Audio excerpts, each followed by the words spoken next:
کسی نہ کسی طرح ملے گی۔ اب مقبول لیڈر کی بات کریں گے، سب سے بڑا مقبول لیڈر جو ہے وہ اس کو جیل میں ڈالا گیا ہے، کون ہے؟ وہ عمران خان ہے۔ تو عمران خان کو اپنے پرائے سب کہہ رہے ہیں کہ ہاں جی مقبول لیڈر ہے۔ وہ بھائی مقبول لیڈر ہے، لیکن جتنی بھی اس نے کالز دی ہیں اب تک تو وہ کامیاب نہیں ہوئی، اس لیے کہ قیادت نہیں ہے، اور انہیں نے دوسرا اپنے سیکنڈ ہینڈ کمانڈ پیدا ہی نہیں ہونے دیا، لہذا معاملات جو ہیں وہ گڑبڑ ہیں۔ مقبول لیڈر اپنی جگہ،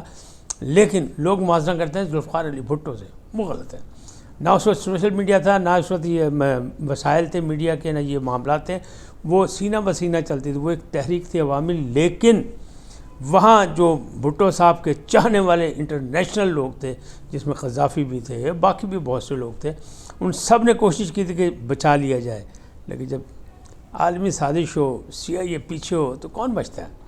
لہٰذا یہاں بھی امید یہی رکھیں کہ اگر وہاں سے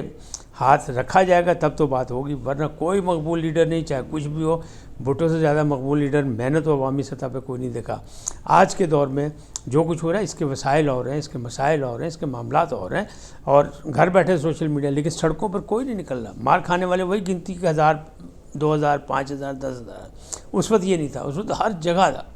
لڑنے مرنے والے کارکن موجود ہوتے تھے، اسی طرح لیے ان کو جالا کہا گیا کہ وہ کسی خوف میں نہیں آتے، وہ کسی سے نہیں ڈرتے، اور وہ اپنا کام کرتے ہیں اپنے لیڈر کے لیے۔ تو 8 فروری کا یوم سیاہ، وہ جو الیکشن کے حوالے سے، تو جو مذاکرات ہو رہے ہیں اس میں تو اس کا الیکشن کا نام ہی نہیں ہے، مینڈیٹ کا نام ہی نہیں ہے، اور ان کو چیلنج بھی عمل ولی نے کر دیا کہ جناب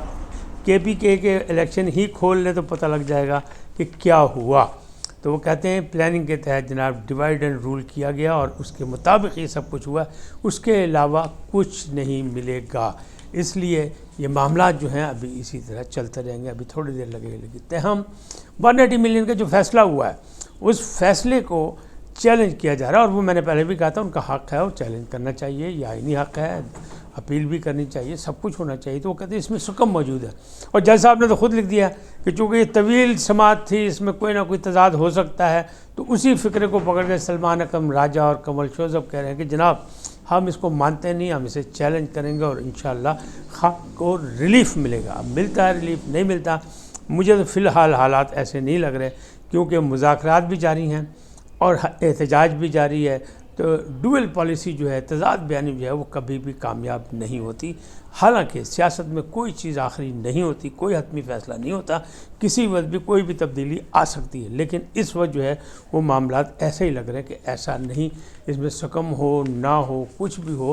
تو ریلیف ملے گا نہیں ملے گا، انٹرنیشنلی دباؤ کتنا آئے گا، ٹرمپ کیا کرتے ہیں، ابھی اس کے چانسز مجھے نہیں لگ رہے، کیونکہ ان کے اپنے بہت سے مسائل ہیں۔ اسی طرح دنیا پہلے اپنے مسائل، اپنے مفادات کی بات کرتی ہے، پھر کسی کی بات کرتی ہے۔ جیسے کہ بھارت نے کہا تھا کہ جناب پاکستان جو میزائل بے میزائل بنا رہا ہے اور آپ ہم پہ کہہ رہے ہیں، تو اسی لیے ہم پہ پابندی لگا دی گئی اسے امریکہ سے، کیونکہ وہاں بھارت میں اس کے مفادات موجود ہیں، امریکہ کا ہم سے زیادہ موجود ہیں، لہٰذا انویسٹمنٹ ہے وہاں۔ اور پھر دوسری طرف وہ کہتا ہے کہ جی چین میرے سر پہ کھڑا ہوا، تو چین سے بھی لڑائی ہے امریکہ کی، تو وہاں بھی اس کے مفادات ہیں۔ تو اصل چیز تو یہی ہے کہ انٹرنیشنلی سینیریو میں اگر آپ دیکھیں تو بات مفادات کی ہے، اور اگر آپ اپنی نیشنل کے طور پہ قومی سینیریو میں دیکھیں تو اس میں یہ ہے کہ ہر لیڈر کی، ہر بندے کی جو کچھ کرتا ہے، جو کچھ نہیں کرتا وہ کمال کرتا ہے، وہ آرام نہ گھر بیٹھا رہے، ان کا کوئی مسئلہ نہیں، لیکن جو بھی کسی بھی فیلڈ میں کہیں بھی کچھ کرتا ہے، جناب فائلیں تیار رہندیاں نے، بہت سے ادارے ہیں اس پہ نظریں رکھی ہوتی ہیں، یہ جگہ جگہ لکھا ہوتا ہے نا کیمرے کی آنکھ آپ کو دیکھ رہی ہے، یہ اب ہوا ہے عام، جب یہ کیمرہ نہیں تھا جب بھی آنکھ دیکھ رہی ہوتی تھی سب کو کہ کون کیا کر رہا ہے، ریاست اندھی اور بہری نہیں ہوتی، لیکن وہ مصلحت پسندی میں ضرور ایڈوانٹیج لوگوں کو دیتی رہتی ہے، اور جب برا وقت آتا ہے تو پھر جناب اتو بندہ چھاپا تو بندہ پھڑا جاتا ہے، جو اچھا بلا ہوتا ہے نا صادق اور امین، اس کو بھی چور اور ڈاکو کلیئر کر دیا جاتا ہے، جیسا کہ اس وقت ہوا ہے کہ سپریم کورٹ نے انہیں کہا تھا خان اعظم کو کہ وہ صادق اور امین ہے، اور وہ کہتے ہیں مجھ سے بڑا سچا اور دیانتدار بندہ نہیں ہے، لیکن جتنے مقدمات ہیں وہ آپ خود دیکھ لیں، مجھے کہنے کی ضرورت نہیں ہے۔ اسی طرح ماضی میں بھی ہو چکا ہے کہ سب،